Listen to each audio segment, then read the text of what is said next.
Hello, everyone, and welcome to a brand new season of Campfires and Escalations, The Refugees. With this new season comes a brand new cast, characters, a new adventure, and our new DM, Richard, who's been kind enough to take us on the journey. As many of you who share the hobby know, COVID has made running an in-person game very difficult.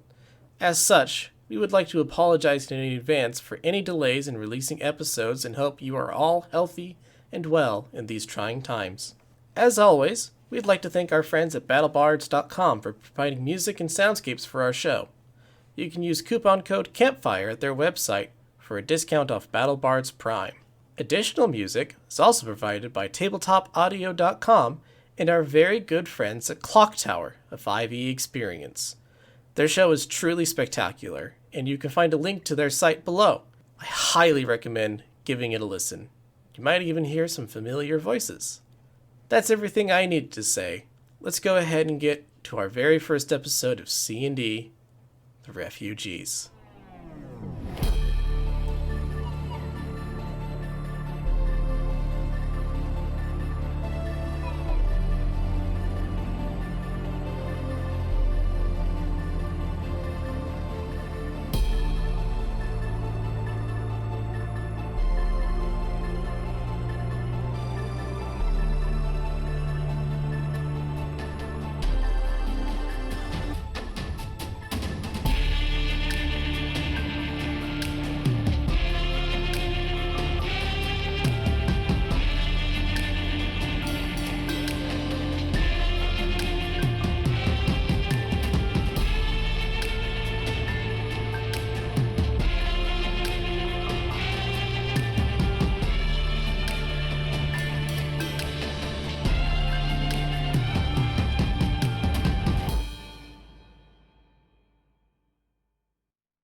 Welcome to the Refugees campaign. I am the Dungeon Master, Richard.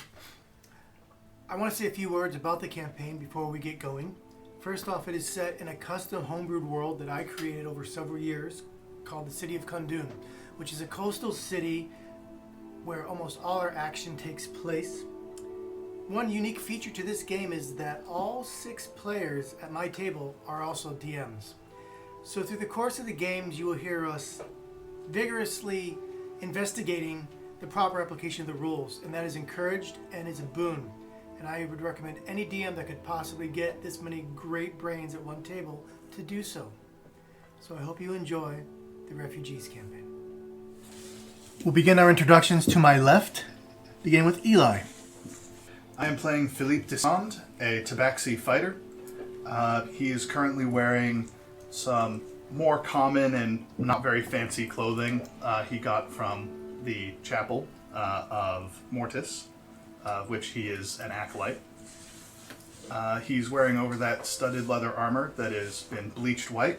He carries on him a scimitar and a short sword, and his features are very much like that of a puma or a cougar. He's a bit taller than a human, 6'7", and yeah, that's about it. Hi, I'm Trent, and I'm playing Iwazi Ntembe. He's a Tabaxi rogue paladin, one over rogue, two level paladin currently. He wears what looks to be a blue-gray long overcoat, underneath which he wears a purple, sort of very nice silk outfit. He has what looks like fingerless gloves and sort of foot slips on that are the same color as the coat itself. All the embroidery on it is a very fine orange gold color, and he's wielding what looks to be a sword and dagger. He's an interesting character, very much. Yes. He's also a lion man. Oh, sorry. He's also a leonine tabaxi. Stands at 7'3" and is odd. Hi, I'm Tyler. I'm back again, playing another tiefling by the name of Thorn, tiefling sorcerer of the Aberrant Mind. Thorn is dressed simply in fine clothes, black pants, fine shoes, white silk shirt with a little, what's that coif thing? Quaff. Quaff. It's just called a coif.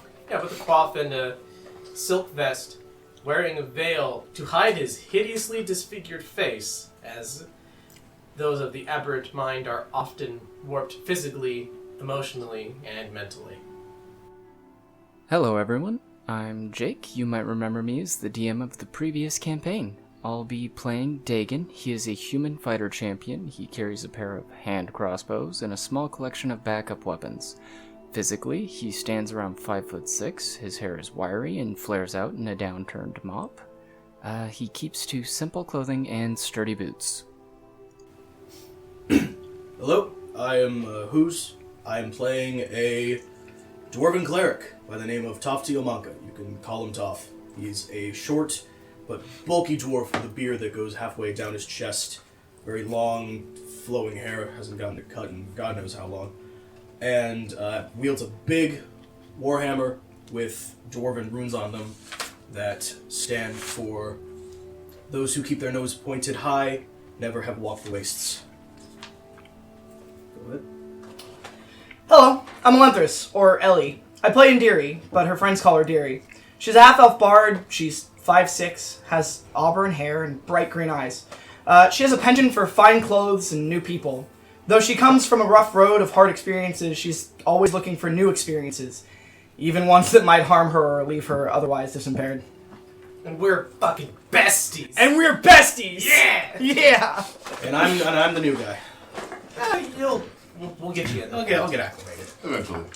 So last session, you all assaulted a ship under the guidance of your benefactor Tilpa, a kobold of various skill. Captain Tupa. Upon finishing the assault of the ship and removing said necromantic captain, you found out that your benefactor Tilpa was actually the captain of this vessel, marooned. Crew turned on him at the behest of a necromancer, probably not voluntarily. You took the ship, you sailed to Kundun, your new home. Rather than arriving as prisoners in chains, you are now crew members of the Twilight's Tide, and begin your adventures in the city of Kundun on the eastern continent. You went shopping, as all good adventurers do once they reach a town. Some of you went and visited your respective priests. You came back to the ship. In the process of shopping, you may or may not have started a salt empire. You visited the guilds. You may or may not have started an entire new business in the guilds area. And you've come back to meet Tilpa, who's requested your presence at a meeting where he's going to turn in a gem that you helped him retrieve while you spent your time on the deserted island. He was marooned. So with that, you're arriving on the docks. Tilpa has greeted you, much pleased with your appearance. No longer dingy, dirty, smelly. Rather upper crust. Quite posh, with the exception of one of you, who's in homespun, religious garb. Philippe, staying to his devout vows, has chosen to not raise himself in the eyes of others. Tilpa has changed as well, and is in, for a kobold, fancy attire, with a beret, pantaloons, a vest embroidered with black and gold. He beckons you to follow him as he leads you north in the docks. My friends, it's time to go to my meeting. Are you prepared? You look quite fabulous. Well, thank you, I know. You know, we were chained to oars for 3 months. This is what I missed. Clothes. This is Just clean clothes. People. the nicest I've looked in a long time. Not rowing, personally. I think this is the nicest I've ever looked. You all smell immaculate. Takes a long drag off his cigarillo. Come, we'll go and have my meeting. You will be very presentable. It'll go quite well. You of a fashion will be presented. You will find this most interesting. Tilpa begins to lead you up through the docks. Here in Kundun, the port is very much of a half-moon bay-type port. To the south, as you go further south, it's much more military. As you go north, it gets much more seedier, more docks-like. We're wearing our fancy clothes. Is Tilpa strapped? Like, is he armed? He is armed, but he's not. It does not look like he's armed for war. But he's definitely got a hand crossbow and probably a short sword on one side. All right. But they're fancier weapons than what you've seen him bearing. Okay, in that case, Deary is going to have taken the one short sword that she has that has the. I'm poison on assuming it you're still. all carrying. You're all Oh, peace knotted, but with weapons. Yes. Yeah. I have a cane and a rock. Well, Deary usually has a whole backpack of junk that she keeps around for situations improvising, but I am going to, the detriment of possible later situations, say that she does not have any of that on her right now because she's wearing a dress and has one sword to her name and her voice is her magical instrument, so that's all she's got. If I may, would Tilpa have let us know if weapons would be allowed in this business meeting for He's protection? wearing them. He's wearing his, Wearing his? so you can Okay. make a safe Okay. assumption. Also, But your weapons, unfortunately, are being silvered. Yes, they are. So I just got my fists. I will say, You've got faith, my man. if Deary were to pass the Iwazi her weapons, it wouldn't look weird for him to be wearing a rapier and then like a dagger and a short sword. She's got a sash on. Oh, okay. So she's gonna keep her one, because they're short swords anyway. Yeah. She's gonna keep her one like more fancy cutlass-looking short sword that still has the poison from the plant on it, and have that because that's a pretty good ace in the hole. So. I have to Dagon's, go retrieve my eyes. I'll be right back. Dagon's gonna have a pair of daggers on one hip, hand crossbow on another, and his rapier just below the daggers. This is still a bit of an arsenal, but, you know, previously he was carrying, like, 3 separate bows and a couple of swords and a fistful of daggers. Right, and you had a heavy crossbow on your back. Yeah. And like, that's what I'm saying. Like, we should probably establish what our characters are carrying because we're not like on the dusty trail anymore. Yeah. We're in a We're in a fucking city. We're in a city. Like, I'm assuming everybody's armed. Yes. Oh, yeah. Something Almost that you lot would probably notice, and something I should mention for people that weren't here for when I got this item, that weird necromantic scimitar that we found on the pirate captain.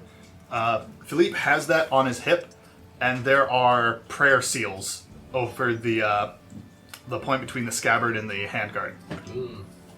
And quick DM question for Richard. Do you allow spells from Xanthar's Guide to Everything in this campaign? yeah, it's in a book. Awesome. You see the book in that shelf? It's on there? I say if you see the book in that shelf, or you ask me if I have the book, the answer is yes. Okay. If it's something you found online, if you can point me towards it so I can read it before you want to use it, that's usually cool too. Perfect. If it's something that they just created on Unearthed Arcana last night, I've never heard of it, that'll be a no. Gotcha. So Tilpa gathers you up and begins to lead you up through the docks. And as I said, to the south, and really only Philippe would know this at this point, but as you go south, it goes from more of a merchant vessel activity to a military vessel activity. Galleons with crossbows, war galleons, and that's also where the Church of Mortis has chosen to put its church. Making the most sense, the military dealing the most death, sanctioned death as it were. As you head north, the docks become merchanting. They're traders, cargo, privateers we'll call them. And this section of the privateers fleet is where you happen to have your ship docked. From there, it gets to kind of the fishmongers, and then it gets into the older, probably the original part of the town. It's dingier, seedier, down where you docked and below, there wasn't a lot of poverty, there wasn't a lot of homelessness, there wasn't a lot of begging. There's nobody on the streets just kind of hanging out. As you start to head north, it feels claustrophobic. The houses, the buildings are all closer together. Almost probably walking down, if you weren't directly waterside, if you're walking down any of these roads, you would have to walk 2 abreast at most. Everything kind of cantilevers over, and it's a very claustrophobic environment. And the buildings are different. It almost looks like if they built on top of older, decrepit buildings. As one civilization here would fall, they would just build on top of it. But this only seems to have occurred in the northern part of the harbor. To the middle and to the south of it is all relatively new being within the last 100 years of buildings built properly, proper foundations, they're wide avenues, easily you get cars through. But up here, things just seem a bit more dank. So we stick out like sore thumbs, specifically Thorn and I. Way Very high much class so. for this place. As you walk, there are At least I'm beggars. sticking out like a well-dressed sore thumb. Yeah, not to draw any attention to us, but Deary is 100% complimenting any homeless person she sees. There's beggars, there's homeless, there are street vendors, there are hawkers of various and sundry wares, and the quality of what's being hawked as you continue to compress north gets less and less. By the time you're up to where it looks like a tavern's row might be, they're selling things like buttons and shoestrings.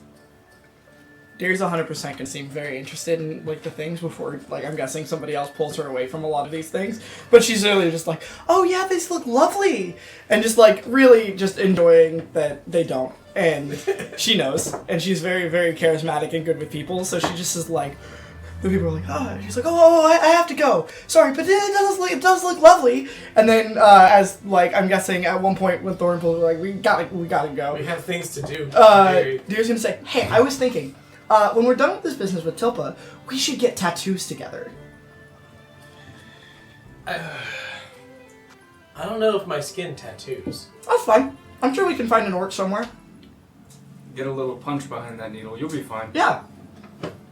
See? Taking things it'll work. Yeah, I think it's more along the lines of the ink might not take. Like if you were to tattoo like myself for Philippia, it wouldn't really You got show. Tilpa looks up at you. Get a carving on your horn. Ooh. Anything is possible with a good arm, my friend. Engraving. You could even get an embossing. To be fair, I can do that myself. I have some good ideas. We'll talk about it after this You business. can but- match her tattoo, your engraving. It will be wonderful. Good might be arbitrary in this I'm case. sure we can find someone who is skilled in scripture at here. Ooh. Hi. What if we had Have you met me? ivory inlays? This all sounds very painful. Yeah. It'll be fine. Please. All art has pain. Like it will be anything compared to what Steve does. Yeah, that's fair. Might as well look Who how is you feel Steve? on the inside. Oh, you don't want to know. Do the Don't slug worry. thing. Don't worry about it. No, Wait, do is not. that the thing I asked you if I wanted to know Yeah. about? You said no? Let's Yes. keep moving. So, as you continue your tattoo talk, Tilpa stops in front of a very nondescript door. It's old. It's weathered. It's been in this place for a very long time. The building itself is very nondescript. It's all dark woods, again with this very haphazard building style, several different building materials. It's probably been rebuilt a few times. It looks like to be about a 2-story building, and in it is a single wooden door with a large slat. Tilpa takes out his short sword hilt, wraps on the door, puts it back. Slat slides open. You see a fist-sized eyeball. Look out the slat. It looks left, it looks right, looks at you all. Tilpa. Down here, you moron. Another slat opens. Down at about Tilpa's level. Again, this eyeball peers out. Ah, Captain. It's been some time. Door opens. Behind this door, entirely filling the frame, is a massive half-giant. You guess, standing, because he's hunched over, it's a normal-sized entryway, he's probably close to 7 feet. Not that big, actually. Quite. One remarkable feature beyond his girth, he stands at probably 400 pounds. Kind of He has a single eye. Instead of 2, in the center he has 1. Oh boy. Deary goes, yeah, this place isn't conspicuous at all. Nah. Captain Tilpa. And crew, I assume. Welcome. He steps back, lets you come in. And rather than an entryway into a tavern, you seem to be in a bit of a tunnel. Looks like it's about 15 feet long. And he has moved himself so you can enter, but he is entirely blocking the way forward. Deary's also going to have a spell scroll on her side. I forgot to mention. It's alright. I'm gonna assume you guys took whatever you might need in the Yeah. middle of, right? Thor will look at everyone, shrug, and stride forward with as much confidence and gusto as he can, which is a pitiful amount, but it's there. Deary's gonna help you. I think I'm proficient in performance, so I can actually aid you in this endeavor. By the rules. Roll a performance check for confidence. You're going to make her play femme fatale just so you can walk in a door. I am so down. I will look like Thorn's arm candy. You have no idea. Before you guys begin to move forward, Tilpa I steps have up. expertise in performance. Tilpa steps up, and he is about waist level on this individual. The half-giant's skin is a bit pallid. Doesn't look like he's gotten out much. Obese would be a very good apt description for him, though at 7 foot tall, obese, he's just a thick door plug. Tilpa smacks him onto the stomach as he walks past.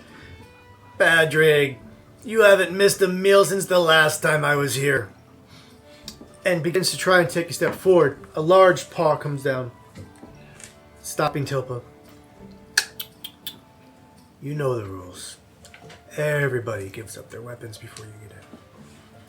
And just to his right, where he has positioned himself, you see a stack of crossbows and rapiers and corsairs and longswords and katana-like weapons. There's pole arms, all almost in a coat check fashion.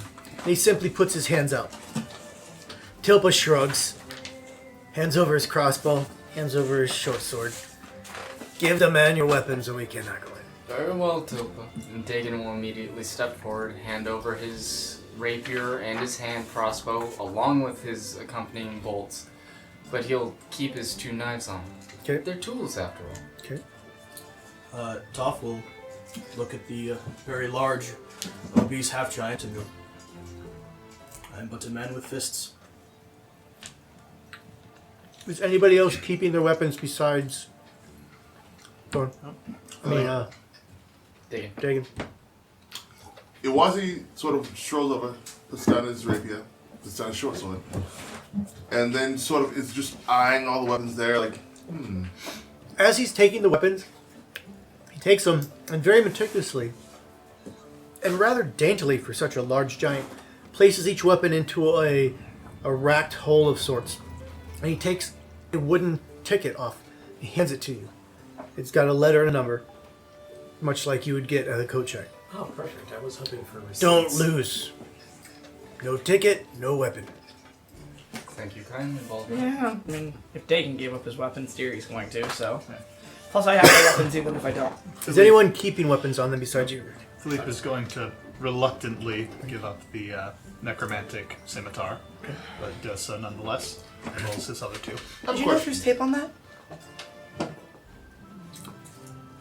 I am currently staring at Ellie, for those of you that are listening. Tape. It's the prayer. The prayer seal. seals. Oh, God. damn it, okay. Thor is just gonna look at the two of them and then, like, oh yeah, and just hand over a dagger. That's all he's got. Question, you said that he's almost purchased 7 feet? He's probably at 7 feet. He's probably at 7 feet, but hunching. He's so hunched. hard to say. Okay, if he's 7 feet hunching, then that's different than him just being 7 feet, because I was like, No, the ceiling, and you're probably, would you say Yeah, you're 7'3"? I'm 7'4". You're kind of dipping down as well, and he's like curled over looking down. He's probably got a good 3 or 4 inches on you if you guys both were in a place you could stand. Isn't that spices? No. You don't. I have some of it. You don't bring it, the whole thing to a negotiation. That's how you get got. Good God.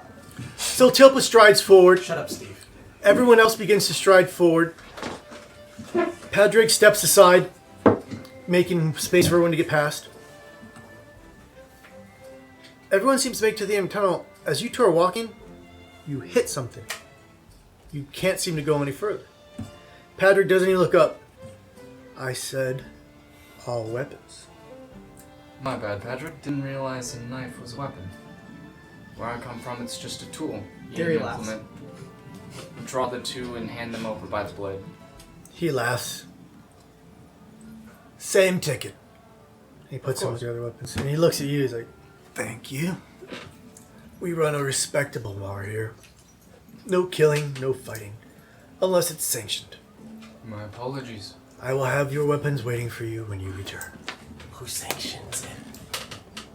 He seems... I don't think we've done slug yet. Though his speech is slightly slower than you might expect, he's a bit well-spoken for your typical Cyclopedian half-giant. He's got a black vest on now that you've gotten closer. He's wearing black pantaloons, somewhat similar in fashion to Tilpa's, not nearly as embroidered or as fancy, and black boots. Other than that, he's bare-skinned. He's just massive. Basically a walking boulder. He lets you go past. This time as you walk, whatever was preventing you isn't there, and you walk right through. On the way, I sort of, well, actually, no, I stopped looking. It gets taller inside, right? It's very big. Good. I really want to know what kind of enchantment this is. It's very specific. Deary goes, the door kind. There are so many kinds of door enchantments, though. Tilpa turns. Apparently. The people that run this place, they do not want trouble. And they are the type that can prevent trouble from occurring. Tilpa, what happens if we promise them trouble? Bad things. They will promise you death. That's a pretty logical assumption. He is a rather astute dwarf. Yeah. I like you. You're All right, good. then. So we'll stay away from any intimidation. Depends on the situation. All right. I'm very persuasive. Slight You are intimidation. going to find this place. This place. Oh, you do not even know where we have come. No. We don't, No. Tilpa. We really don't. This is the Doldrums Respite. Doldrums Respite. This is where those of us of the sea who are also of service, we come to relax. Pirate bards, pirate bar. Would I have known or heard of this place due to my upbringing in London? No. Then I am a little intrigued. Yeah, you've been to this section of the docks before. You've walked past this door hundreds of times. It looks like just a door that to the back of a warehouse, perhaps. Actually, the little slats that open from the outside, you can't see them until somebody opens it from the inside. And I am extra cautious. So you continue down this tunnel. Deary is not. She's touching everything. After about 15 feet, the tunnel comes into a rather large room. Very large. There are 2 stories to this room. You enter, there are booths. It's quite ornate. Lots of brass and velvet. Booths for private sitting. You can assume that captains and their crews can take a booth as they need. Then there are tables all about, out to the floor where there is a stage with a promontory come out of it. On the stage at the moment is one player who has got a kind of a one-man band action going on. Bit of harmonica, bit of a lute, bit of a drum. Though he's quite good. And rather than the cacophony you expect to hear from a one-man band, he seems to be playing all 3 parts of a song. Quite talented. The crowd all seems enraptured. They're watching. Tilpa leads you over to one of the booths. As you enter, if everyone make a perception roll for me. Can I also make a perception roll to see if the bard is better than me? Okay. That might be a performance check. Iwati nudges Deary as they pass by the bar, just sort of nods toward the bar, like, Because Deary will react differently to this bard's presence, depending on whether or not he's better than her. That makes complete sense. 10. Perception check for the general room Perception check. was an 11, and for the bard was a 15. Did anyone A nice, comfy. get above a 15? Did I miss? No, that is a 9. Not for the first one. nope. We're good at this, guys. You got 15 though, right? For the bard, Oh, what did you get for the general perception? 11. All right. So you guys are kind of impressed. You haven't been to a... First off, from the outside, this place doesn't look like it should be this big. It's big. It's good 30 feet in height. It's got 2 stories. And as you walk in, you look up, and it's kind of like in an opera, the tiered section above, the private booth. There's a lot of people up. You see a lot of wealth, probably a lot of nobility seated throughout in here. You notice, from your walk, that there are what you could assume to be several tables of military, wearing epaulettes, probably officers of some sort here. Tilpa leads you to a booth, bids you sit down. Have a seat, enjoy the show. And he looks back, and he points up. And where you're sitting, there is a raised, not a dais, it's just a raised section where there is a man sitting at a table, flanked on either side by 2 armor-encased warriors who appear to have swords tucked behind them. That man, that is the harbor master. You do not talk to this man unless you are spoken to. Do not approach his table unless you want to taste steel. He's very touchy. Understood. He is the only one allowed to bring weapons in here. Then you see, indeed, between these 2 armored figures, they have hoods. And when they move, you see a glint of light. And it's hard to tell if it's from a helmet, scales, metal, but it just looks like not a human-like face. There's probably some type of hooding going on, or helming going on inside, but you can't see directly into the face. Deary, after They're watching... about 40, 50, no, probably 60 feet from where your booth is. Right. Deary, after watching the bard, like, from the moment they come in, being, like, squinting, do I know if he's better than me or not? With the 15, Yeah. you know he's really talented because he's playing 3 instruments the way you can play 1. Yeah. And again, the drum, the mouth harmonica, the lute that he's playing, together should be making a dissonant sound. But he's playing 3 different parts of a song with such dexterity that it's blending into a melody that is quite pleasing. And everyone seems to be not enraptured, but focused on his performance. Deary's gonna start saying, like, who is that guy? Before Tilpa goes, like, don't talk to this man unless you're spoken to. And then, like a child who you've just told they cannot touch this thing on the touchable shelf, looks over at that man like, I want to talk to that man. Give me a perception check if you stare at him. Deary. I need to touch it. Deary, don't do this. Oh, you shouldn't have said that. I didn't want to, but now I do. Dagon, as you're looking around, man. you notice 17. got it. You notice that dotted around at different tables and booths, there's enough lighting in here. It's not dark. It's lit. It's not bright. But you see 6, maybe 7 different individuals with guild pins. Really? Different guild pins at different tables. They're not together. They're all they have different companions with them. Some 2 sets of males, some male, female. Some there's groups of people together. You can assume maybe some artisans have come in. But this seems to be a place gentry would gather from all across Kundun. But it's one of those places you have to know about. And you have to get past Padre. So not just anybody can walk in here. Yeah. But now we can. With Tilpa. With the Okay. I'm gonna Deary's keep, knee is bouncing. I'm gonna keep an eye on a couple of those guild members and see if I can recognize or memorize any of their features.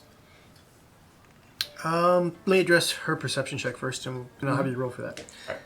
As you're looking across, staring dead on, like locking eyes. Yeah, kinda Deary's like, not. Yeah. Yep.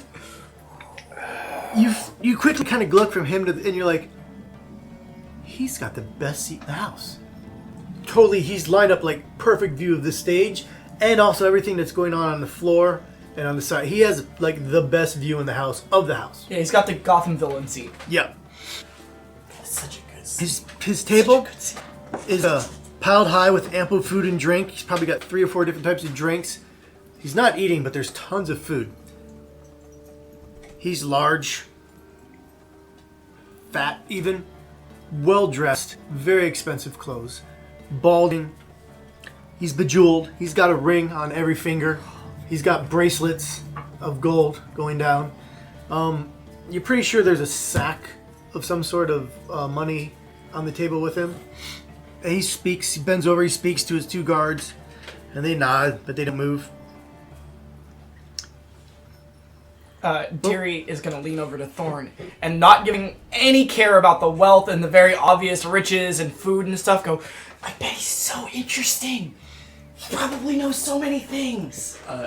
I lean over to you, noticing your stress. And go, remember, none of us are immune to sharp steel. That's fine. Could you imagine if I died talking to the most interesting man in the world?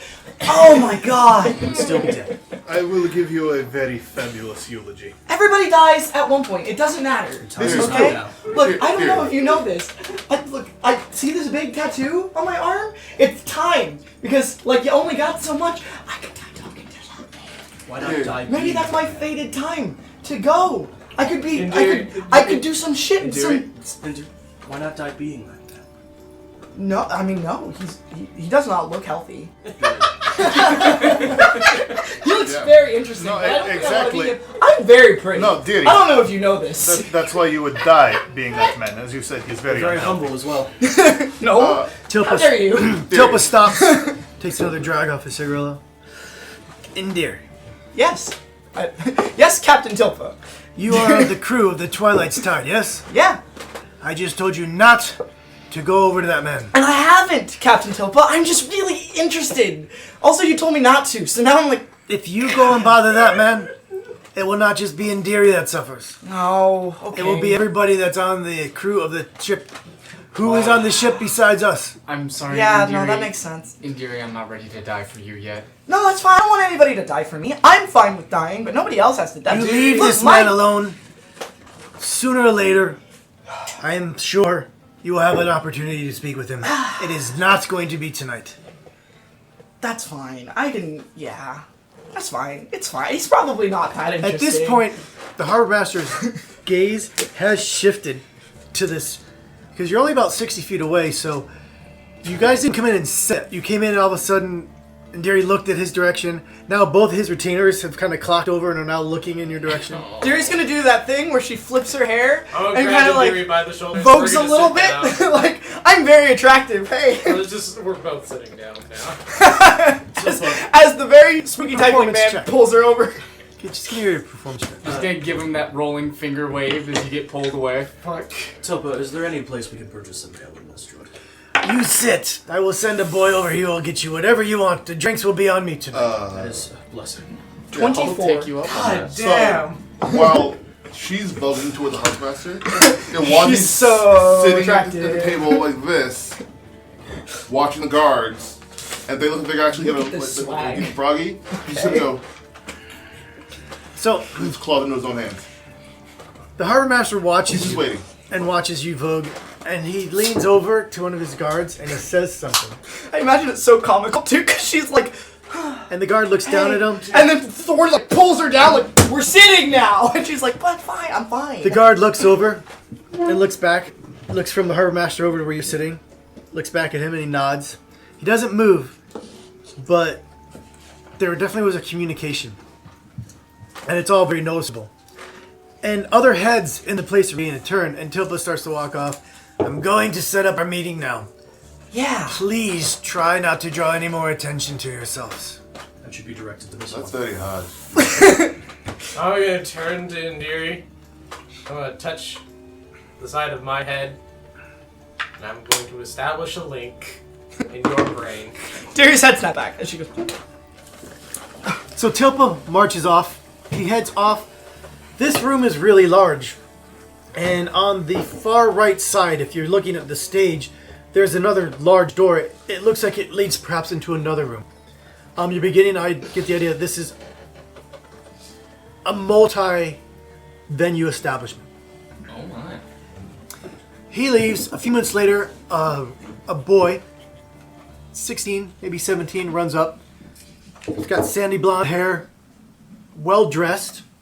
He's got pants that stop at the calf. He's got white stockings on. He's got black shiny shoes. He looks like what you might imagine to be a waiter.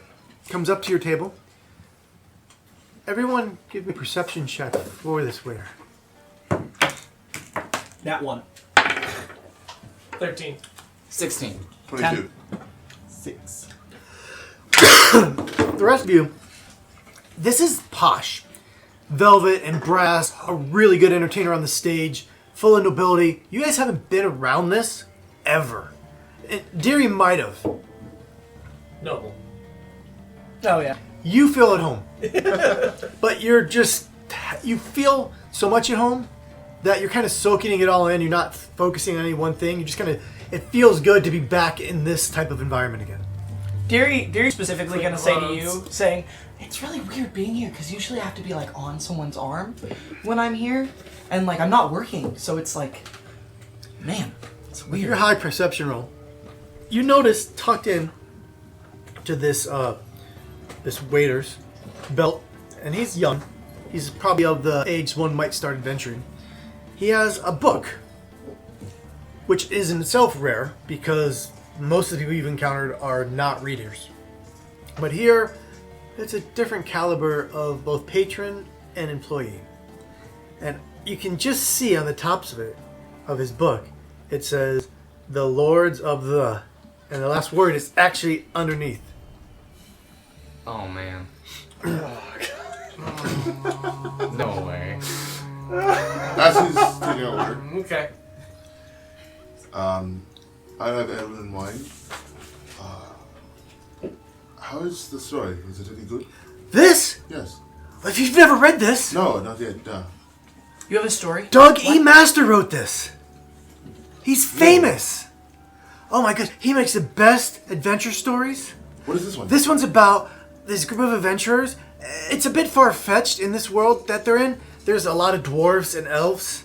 And humans don't seem to be that plentiful, which obviously is Thor not the just way kind it of is. like coughs into his fist. But it's a great adventure. They help fight a war. They get a castle.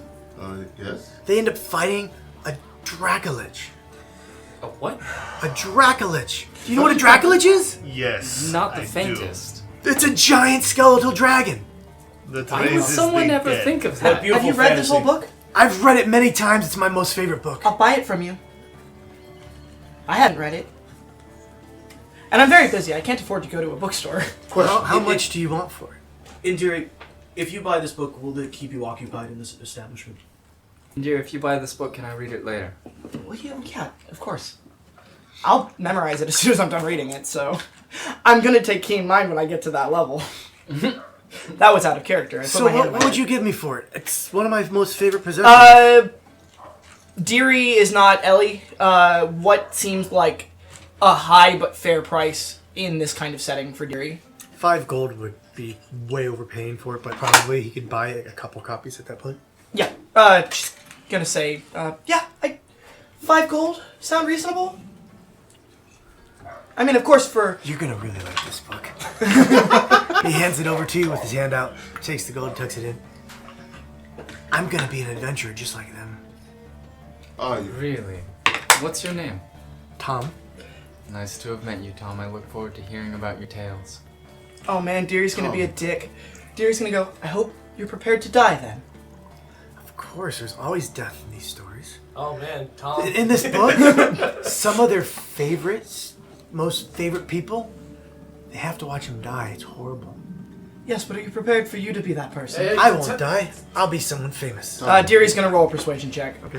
She is going to look at him with the knowledge in her eyes and say, are you prepared for you to be that person?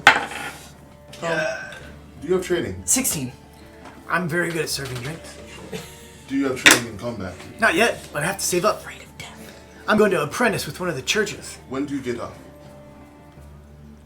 when the bar closes. When does the bar close? That all depends on what the night's activities pop. Well, when you do, come to, and I give him our hotel name and place. I forgot what it was myself. I don't think we haven't rooms gotten one yet. established. We don't have rooms. We That would have be a because you're boat. sleeping on the boat at Yes. this point. Yeah. Come to the, Twilight's Reach? yeah, The Twilight's Tide. That's the one.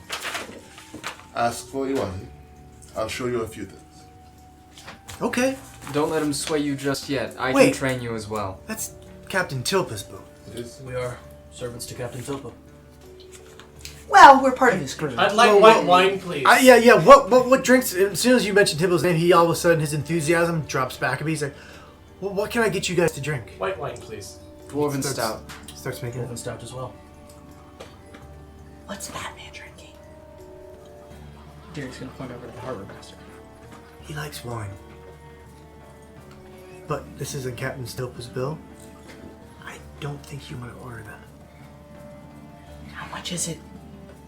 It's around 500 gold a bottle. Holy shit. 500 gold a bottle. We have it in stock, and I can bring it over. But, out of respect for your captain, Do you have a bottle that looks kind of like that bottle? I mean, this. Aiden Deary's my... Deary, stop. He thinks Deary, quickly on his stop. feet. He Well, I goes, could do this though. I could. We have an empty bottle of that. I could put normal wine in it and bring it to you. Oh wow, you're really nice. I think she'd like that a lot. Yeah, I would love that. I mean, I would know and you would know, and the price would reflect it, but no one else would know. works for me. As long as your boss doesn't Wait, did you say the price charge of... us Wait, extra. wait, Would not. It would be normal wine. wait. No, I will take normal wine. Tilpa would be very mad if I buy the most expensive wine in this bar. He would be furious. He told me not to draw attention. I have a problem. You think Tilpa wouldn't know, and this man's boss wouldn't know. Tom, you said you were saving up for combat? I'm going to apprentice with one of the churches. All the churches have military wings. Yes, they do. As They do. someone who has served gracefully under Dawazi, I'm going to pull out 2 gold and go, take these. Oh yeah, we just saved his life from an thank you so attempted very much. adventuring under May the Dawazi church. shine upon you in your adventures. Tawazi. In Oh my addition, God. and Philippe is going to take out his amulet of Mortis. If you do wish to adventure, you will need some blessings when your time does come. Are you going to all say adventurers as well as crew? You are correct. I would like white wine, please.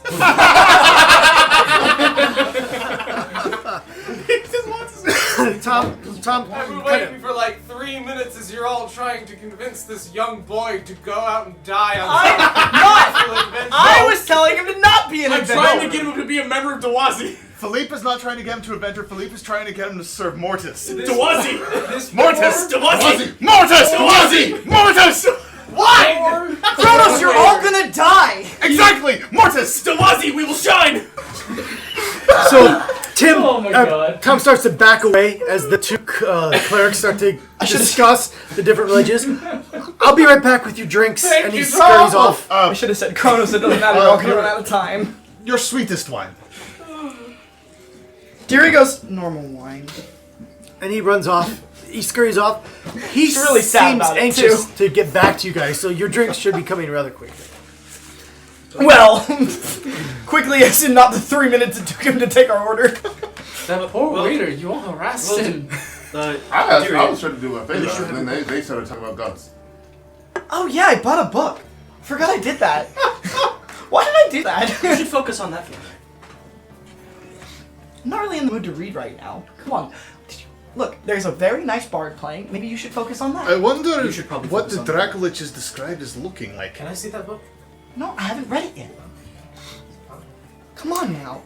As Tom leaves, the bard that's playing, his song finishes. There's polite applause. It's not raucous. It's very reserved. I'm gonna wink at him.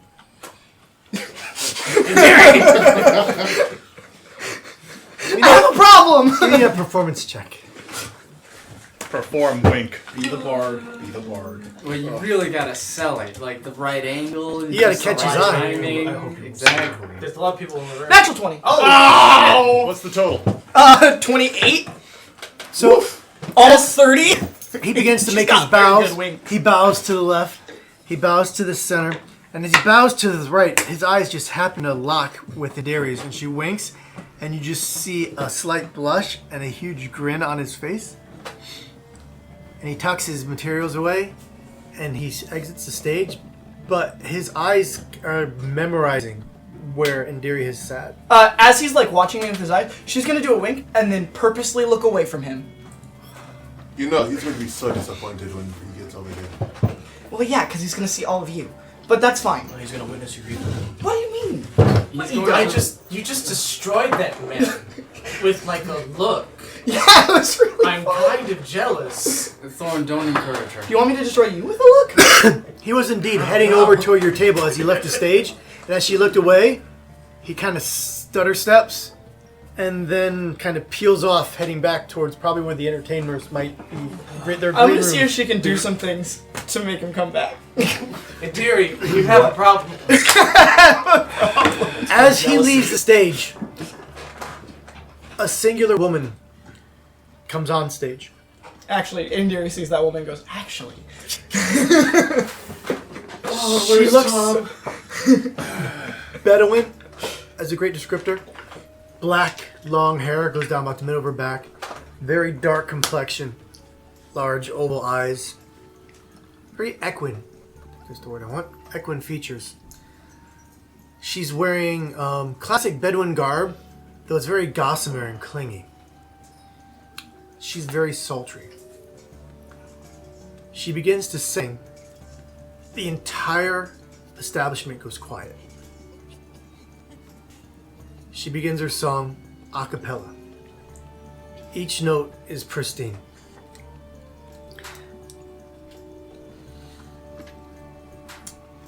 Her song sings of the ocean, of the tides, of the beauty to be found under a full moon. The crowd begins to get mesmerized, sort of swaying. Not a magical effect, just when you hear such a pure voice, everything else kind of fades away and you're focused on this one singular individual. The song goes on for several minutes. As it ends, you see Tilpa coming back towards your table. What do you do? Well, Deary is staring at that woman with her mouth open. I want to just reach over to Indiri and just. Indira, I may contest. What? What? I'm sorry? Just a passing fancy. Huh? Don't worry about it. Okay. I go back to looking at that girl now. She's very pretty. Her song ends. She makes a singular, low, formal bow.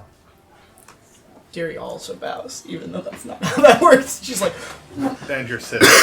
yeah, it's very awkward. She then turns and looks to where the harbor master's sitting and makes a half curtsy, exits the stage. Everyone in the room is trying to gain her eye.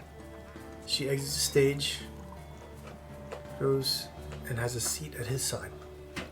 Indira, I think maybe we should forget that I one. told you he's so interesting.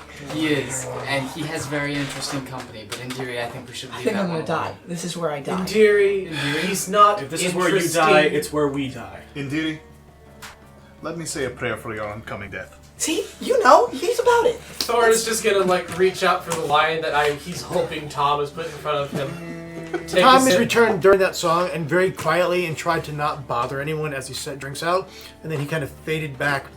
As the song ends, you see Tilpa approaching your table as you notice where this angelic singer has gone to sit. Indiri, that man is not interesting. You don't know. He's fat, loud, boorish, and rich. It's very rude to That's say. really judging the book by the cover. Yeah, you don't know. That harbor master could know so many things. Yeah. See? Dagan thinks I should go talk to him. Actually, you know what, Indira? I realize I'm spouting nonsense. We need to What stop. are you talking about? He could be so interesting. All the things he knows. Hello, Tilpa. I just want to meet him. Stop. Stop. Please drink your drink. You're all being very loud, but someone who can very easily get all of us into the art of travel. I was glad.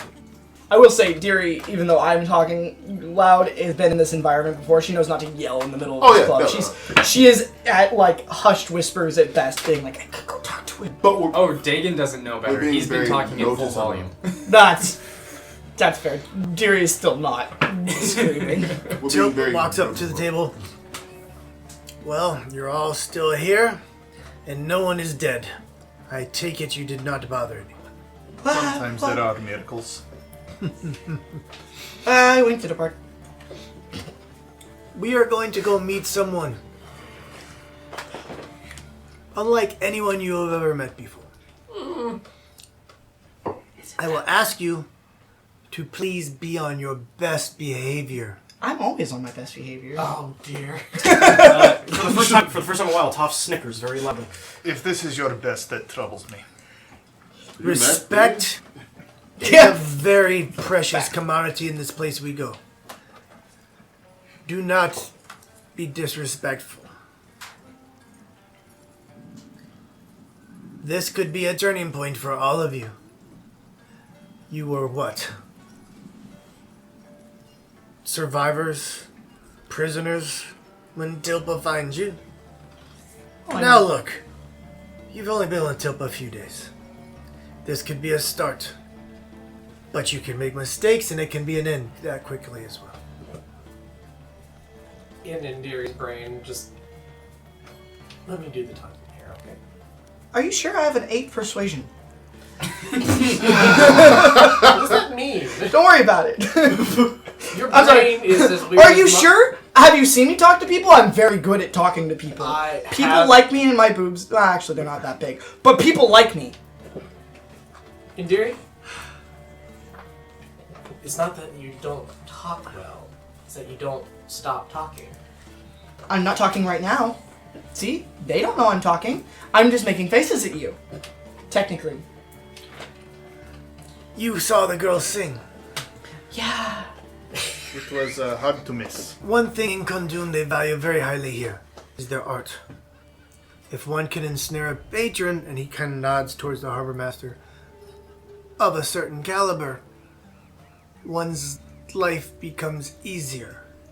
Doors open up. I can sing. Dagon you do immediately it as well perks as up that bar? hearing this. No. But do you know if he deals in arms? 20th level bard. Does he supply the military quarter? You will not be talking to that man. Not yet, but Tilka, you said. The harbor master controls the harbor. The harbor is the lifeblood of Kundun. What more do you need to know? That's the richest man in Kundun. Only whether or not I can have... If you do not have that man's permission to come into Kundun, you will founder at the bottom of the sea if he decides that is your fate.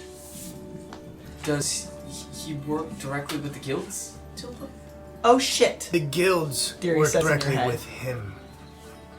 That's perfect. Thank you, Tilka. The Giant King works with that man. Oh, fuck tits. That man is the reason our boat sunk. I told you he was fucking interesting. Damn it, so you're interesting. Tilpa, whenever you are ready, I am willing to. Finish your drinks. We will take a short walk. Are you prepared? Are you ready? Thorn just, takes his wine, throws it back. It's okay. Did you just shot that wine? Yeah? Okay. That's basically The wine. drinks were I'm not to to your be liking. outdone. Yes, they were very nice. Good ale is good ale. That's fast. Very few things are not good in this place. Yeah, the wine was good. Deary looks disappointed. We'll pat her on the You, perhaps one day, will be on this stage. I would very much like that if I would get to talk to that man and see how interesting he is. You And want also to talk to that other man? bard. You would have to get on this stage and be very, very good. Well, give me 19 levels and I'll get there. Take it as inspiration. But there is a path to success for a single player or even a troupe. Sometimes we have those that come, they put on shows. That's a good point. I could teach you all to play instruments. How do you know how? We'll form They a tell band. stories. How do you know how? Oh, see? We're already halfway there. They tell stories, they play music, they put on a whole show. They travel, these troops. They come into town, they are loved. Kundun loves its artisans, its performers. It loves them almost as much as it loves the gold that flows through the city. Zip. See? Kundun loves me. So, side It's note. gonna be a long day. I don't think I ever told you all what the Untitled tribe is, have I? Where I'm from? Dwazi, we don't know anything about your people. I've never. I only know you're a large black cat. I've watched you drown. Not a cat, like, different. A Jubari. But, exactly. But, yes, I come from a tribe of artisans. We generally work with glass, some jewels, music, very fine cloth work, things of that nature. If you want to find something of a fine quality, you come to us. Well, This is where I'm from. if this deal goes well, I have every intention of investing in. Salt? Well, we'll get there. My salt empire will be mighty and great. Your salt and what? Salt is Don't worry about it. Oh, And word. I'll help. It's So in the that- ground. Continue. I have every intention of investing in a place for us to live, because I don't want to live in an inn. That's the money for it, to be fair. You do Yeah, not you like get living better on at my singing. boat? What? I like your boat, Captain We Tilpa. love the Twilight Tide, however... I don't want to live on a boat. Did that for 3 months. Not a fan. Yeah, but I do like Tilpa. And Molly. Jumper, you're welcome. You're welcome. to I will visit. say it's a bit different when you No. can go above deck and you're not chained to a bench. No, Yeah, true. I think it is not bad way to be thinking to have a place on the land. It is not a bad thing. You perhaps will have an empire, who knows? I know you say this salt thing. Perhaps you will be the salt merchants of Kundun. Actually, I just had a thought. If we were to find a shopfront slash warehouse slash home here in town, we could just have Molly wash the front of the store. It gets Why us would you want her to wash it? Would it be dirty? watch? Oh, I'm sorry. I have an accent, leave me alone. Sorry. I have Common is not my natural tongue. out of character. I have an accent and tongue of a cat. Yes. Words are tough. Words are tough. I do not know what he means. Out of character. My natural language is. Enough now, come. I will take you. You will come to this meeting. Please. We're going to go through 2 more rooms. I ask that you do not stop or dawdle or look and stare. You can walk and talk and look all at the same time. Please do that. Now I'm not allowed to look at things. I'm gonna die. As you say, Tilpa. Let's go ahead. Tilpa begins to lead you. He goes back through the exit to the right that he came through. You go down a short hallway that opens into yet another room. Slightly smaller. This one appears to be a bit raised. The floor kind of slopes up slightly. And in the middle, there's a hole. And as you walk through the room, it's crowded. There's people, everyone's kind of gathered around looking down in this hole. As you walk past, you get a glance. There's 2 men. They're shirtless in sailor-type pants. One's totally a sailor, all tattooed. The other one looks rather clean-cut. That's a goddamn. One's got his boxing. He's got a very classic arms up in the 17th century boxing style, whereas the sailor is just kind of ready to roll rumble.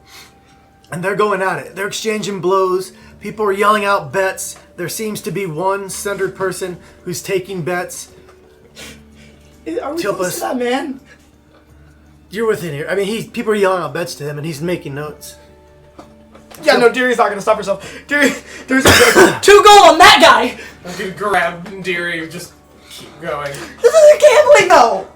Tilba, yes. If it is a sanctioned fight, sometimes they fight beasts, sometimes they fight each other, sometimes there will be teams, and it is all for bet. It has to be sanctioned. This is the only violence allowed But Tilpa, inside this establishment. I don't even care who wins, I just wanna play! This reminds me of my youth. I quite enjoy it. Pardon? You heard me. Jubari comes sometimes and he fights in this pit. I've never seen him Not always lose. a cleric. We have a ringer! I wanna gamble! Next time. Yeah! Hey, Deary. The guy took note of your bet and he just kind of looked at you and nodded and made a scribble. Do people, like, give the money to him now, or do they keep it? He looked at you and he looked at Captain Tilpa and he simply made a note. Okay. Zip. We can come back later when we have way more money to bet with. That's totally fine. I ain't got a lot of money right now. I don't need money. Tilpa Yes, we do. Tilpa continues to lead you to the next room. As you exit, you come into another room. This one slightly smaller than the last. but it is packed full of tables. There are people playing cards. There are people playing like roulette type games. There's like a Pai Gow Chinese style gambling game going on.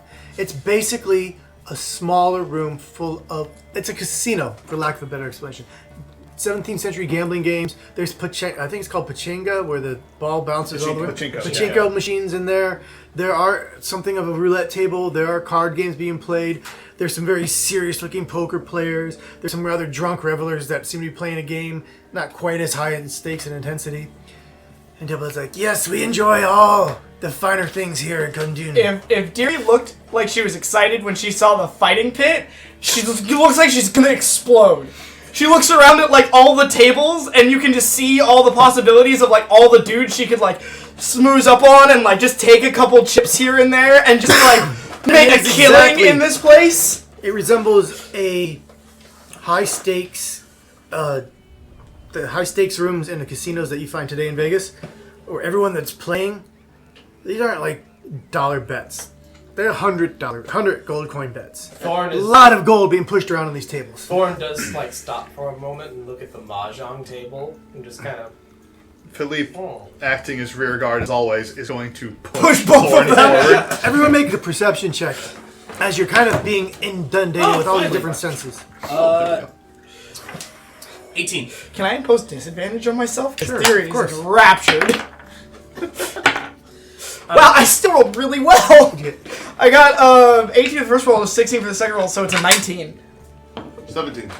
23. 24. 3. You're really looking at that mahjong table. Anybody that got a 15 or higher, you do notice that stationed around the room are the same hooded, armored, and armed, for lack of a better explanation, guards. Just kind of around, keeping an eye on things. Table said, there is so much money comes through this room. The harbor master has seen fit to lend some of his, we'll call them men, to look after. Do you remember Peg? Yes. Peg lost so much in this room, they took his foot. Oh. That's how he was called Peg. Yes. Was. He had pig leg for a while now. He's dead now. Believe it or not, his parents did not name him that. They will let you gamble away everything you own. If you come here to play, you can become very rich very quick. But you may lose a foot, maybe a hand, maybe your freedom.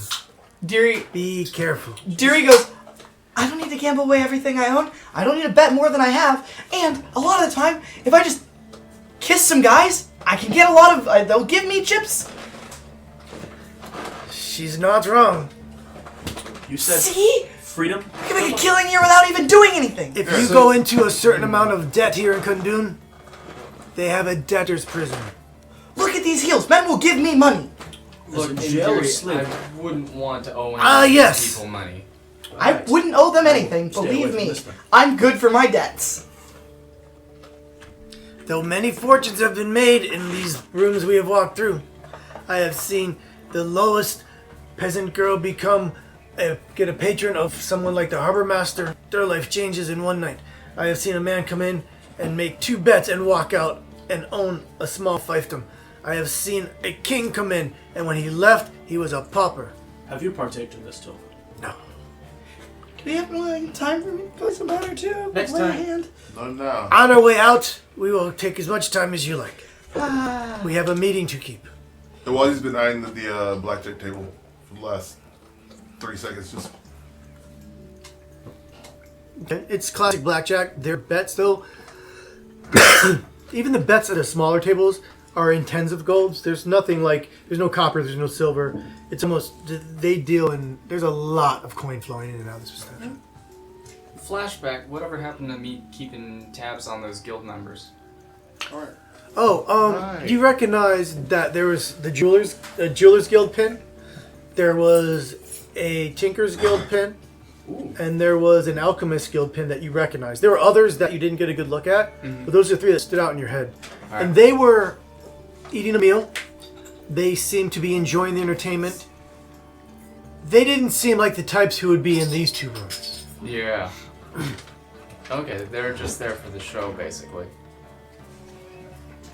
The show and a drink. You could probably, if you had to draw, you could probably get a close approximation of those three.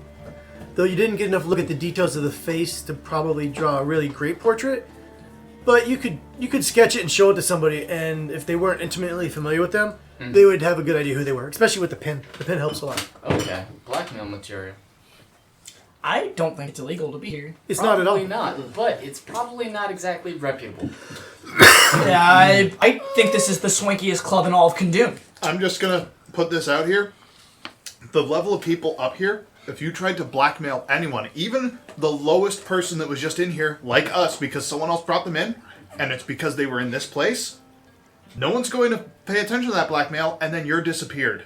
Possibly. Also, Because this isn't. you're slandering the establishment. I don't think this is like. This is like Club 22 or Club 31 at Disneyland. This is This is one of This Kandun's- isn't like an unreputable place to be in. This is a place you can't get This into. is one of Kandun's prized possessions. Yeah. This is the It's a place private to be. club for sure. Yeah, this is the place to be, but if somebody's not supposed to be in a place like this, I can still use that. If they're like supposed to be working on a job, if they have somewhere else that they should be, Something tells me a place like this is above all of that. possibly. Like, yeah, he was on a job, but he was in the club, so everything's fine. I just have a feeling that blackmail thing would be like, and he was in this club. He got into that club? Exactly. Like, It supersedes everything. That man could have committed murder, but he's still in the club. It's good information. That's what I'm at. Just Yeah, be yeah. real careful with it. It could backfire. It's info. So Tilpa rounds you guys up and kind of gets everyone's attention. Come, children, we don't have that much further. I promise when we come back out, you can play, you can bet, if you want to get in the pit, whatever it is your heart desires, the rest of the eating will be yours. Just come with me now. And he leads you down into another hallway. And it's very similar to the way you came in. It's a long tunnel-like hallway, and it ends at a velvet red door. As Tilpa leads you down this hallway, as he approaches the door, you can see him with about 2 feet, and the door swings open. And Tilpa walks in. I'm assuming you all follow. Yes. Everyone give me a perception check as you go across the threshold. Nat 20. Oh, that's decent. Give the total. 16. Oh. That would be a 25. I'm net 20. 17. 11. 6. 20 or above, there is a slight pressure change as you walk through the door. I nudge Thorn. So, There's now a slug in your brain. Jimmy, Point, get up.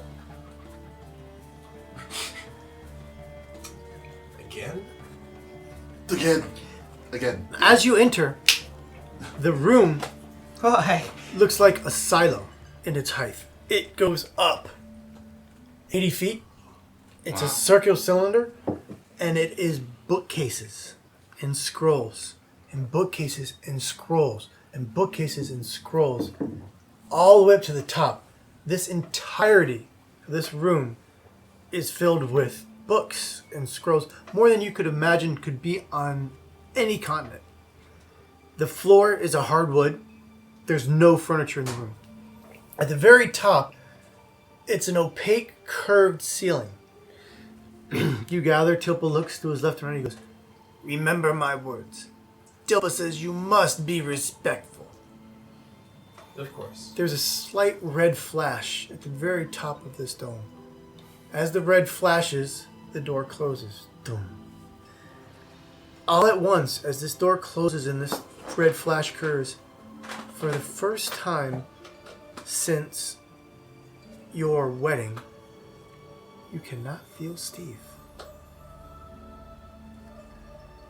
Your powers seem to be intact. You can still do the mind slug, but that gnawing presence that always seems to be in the back of your mind seems shunted out. And Hey, buddy, slowly, you look like you got kicked in the nuts. What's going on? slowly descending, you see a small figure, slightly larger than Memphis. For those of you that don't know, Memphis is my Siberian Husky. slightly larger than Memphis, descending. As you look up, the room has a red, all the lamps are red. It's got a red glow to it.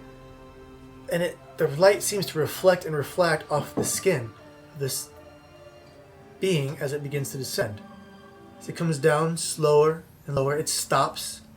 And its arms and its legs seem to be tucked underneath it, much like a cat. It would be a really large cat, but at this distance you can't quite take.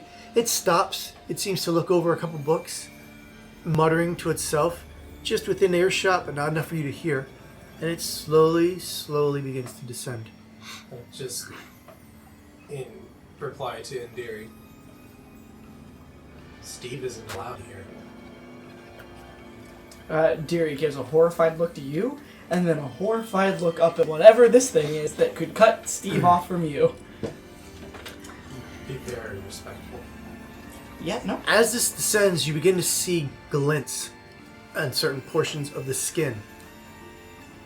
It's not a cat. Looks much more reptilian. Though it has no wings, you're not quite sure how it's moving. It's got a single dorsal fin, much like a Chinese dragon would have. And I'm going to pass around this miniature so you can get a good idea of representation. For those of you listening, if you were to look up a ruby dragon wormling, you would have a really good idea of what you're looking at. It begins to descend. It stops a few feet above the floor, looking at Tilpa expectantly. And you hear everyone at once in your mind. Ah, the crew of the Twilight's Tide and Captain Tilpa. How nice to have you visit our acquaintance. I hope you're enjoying the tavern. Deary's going to try and mimic the respectful bow that the bard on stage gave to the harbor master to this thing. It stops and watches, and Deary bow. An E for effort, dear. Keep working at it. Thorn will give a very practiced, very polite bow with the small flourish of the cane. It's second nature. Dagon's just going to kind of gawk and maintain his posture as he sees this thing descend on them. Or punch him in the shoulder. Toph will give a head nod. Philippe does a very quick half bow. It stops, and at first its eyes rest. After acknowledging Indiri's bow, you get a nod to your bow, and you hear, only in your head, you all know something's occurring because you can see the eye lock, and you simply hear, "Our apologies. We don't allow that sort in our sanctum." Oh, believe me, it is not a problem. The being turns to Tilpa, and then again, all of you in your head hear, "Well, Captain, has our faith been well placed?"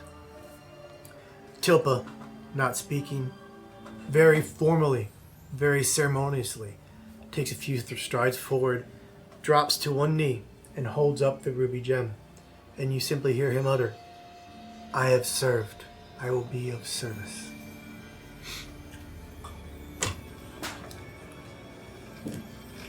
A hand outstretches from underneath the beam and gestures. The ruby gem goes into the air, moves across the 10 or so feet to where it's at, and lands in the palm. And again, a voice in your mind, the words never leaving the mouth, only inside your head.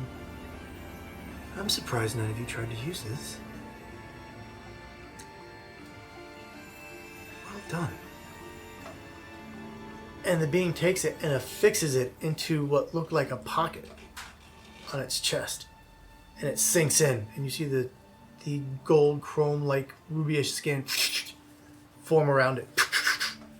And you see that on this being there's several other small rubies poking out in different fashions. It's as if small crystals are growing all over its skin. "Well now, Captain Tilpa, let's not be impolite. Who are your friends?" And Tilpa turns and he speaks. "These are those who brought this gem. They made it possible for Tilpa to fulfill my orders. And again, without speech, you hear back, "Oh, Captain, we have every faith in you." They simply expedited the matter. And quite well, I understand. You all have so much you're seeking. Silvered weapons? You want more than a silvered weapon. The things you wish to make, and the secrets you keep. That is something. I don't know if we can help you, but perhaps. You walk a fine line, my friend. And you could have a bright future here. But all of you have potential. Captain Tilpa turns. "What is it that you need of us now?" "Of you, Tilpa, you have respite. You have done well, and services will be rendered. But for your friends, they need reputation."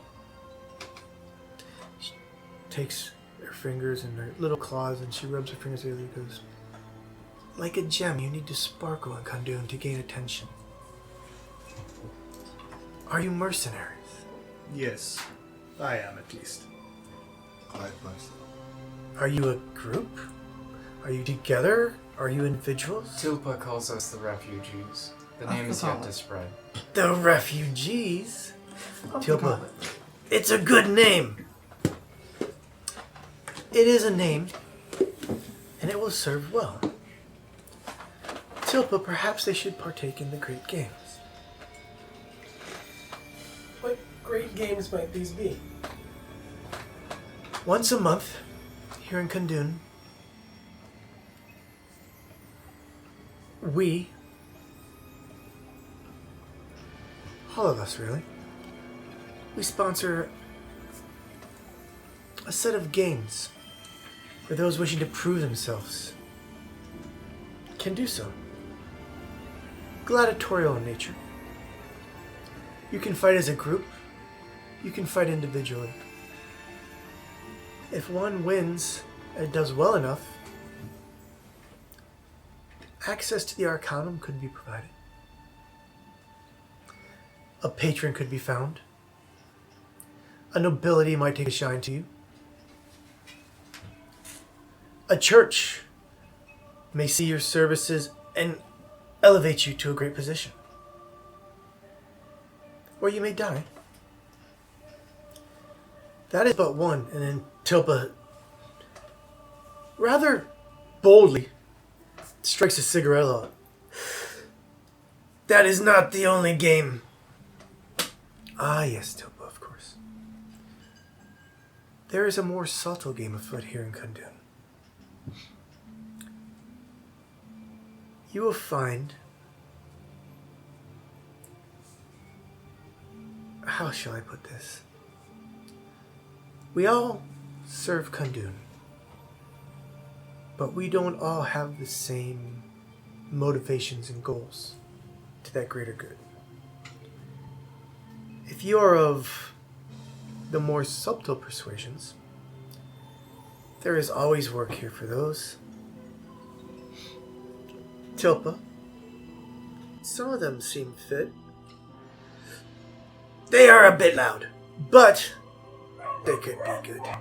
I would not put them in the arena. But that is the quickest way to make your reputation. And it is not the fighting pit you saw here. Deary says, with respect, some of us might be loud, but what is misdirection if not having something bright and shiny to look at while your other hand does the business that it needs to? The wormling nods sagely. You see, Tilpa, she comprehends exactly what I mean. Yes, they would be better at that, I think. Though the gladiatorial arena is the quickest way. You wanted magic, yeah? I do. Willing to partake in some, yes. And you, seeking armor. When are you... The Arcanum can provide these things to you. You get access to the Arcanum by being good at something. being of worth to the city. The Arcanum is where the mages reside. They serve Kundun. If you serve Kundun, they may find use for you, though the churches have their own divine ways. If you have service to the churches, they too can provide things. In Kundun, one is of service if one wishes to elevate your position.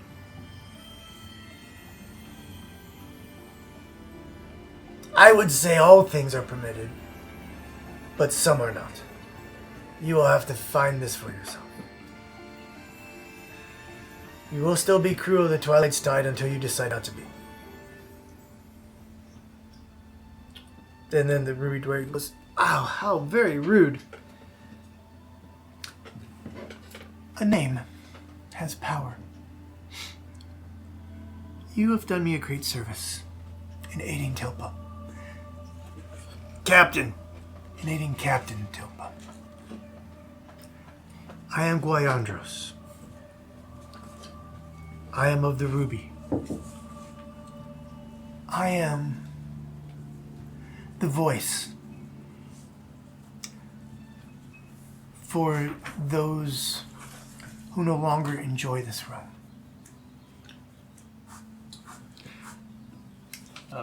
Philippe is going to kneel down in front of her. Dagon will collect himself and give a half bow. So you exist as the medium between the two planes. Those that are older than I rarely come to this realm, though they're very interested in its goings on.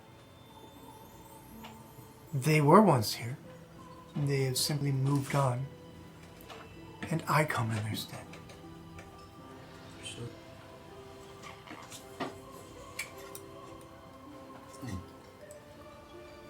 Well, I do wish to thank you for revealing yourself to us. We are a burgeoning group. We hope to be of service. Perhaps even to you someday. I will grant you a boon. Now, so she looks at Steve, or she looks at Steve peers through your eyes into the void and addresses your patron. Hi guys, name's Steve. Fuck Steve. You have spice. Yes, we came to acquire a very large quantity of dragon spice. When you return to the tavern, someone will come and make arrangements to purchase your spice. Thank you, Kai. I do not wish to be involved in salt. I will leave that to you. But, if you wish to participate in the Great Games tomorrow, one needs sponsorship. You will have the sponsorship of the Ruby, if you wish it. That is a... This is my boon to you.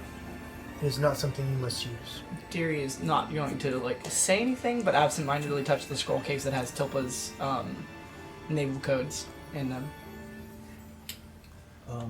Toff kneels down and says outwardly, I wish to prove my worth to the city so I can give my worth to the city. I will fight in the games. Very well. Deary's like, what? Gosh. I will ensure that your weapons are ready for you when you need them. We have some sway here in the docks. The rest of you think on it. There will be other mercenary groups. There will be beasts. There will be those who can wield magic. You can fight alone, as a group. You can determine the type of foe you wish to fight, be it other humans, other fighters, or beast. For each match that you win, you gain more renown. Winning one, mind you, is enough to begin your reputations. If you win more than one, well, it speaks for itself, doesn't it? And Chopo goes, Jubari fought there once. That's how I found him. It is a good thing, but I must enforce you that this is not a dangerous, or I should say dangerless, path. Most of those fights are to the death. Though there are clergy that may be able to help, but depending on your death, sometimes Mortis comes. And if Mortis comes for you, all things are Tilpa. You hear, as he says that, you hear a laugh from Gaiarnis, the Ruby Dragonling, as she starts to float up. Have a good evening, dears. It's been a pleasure.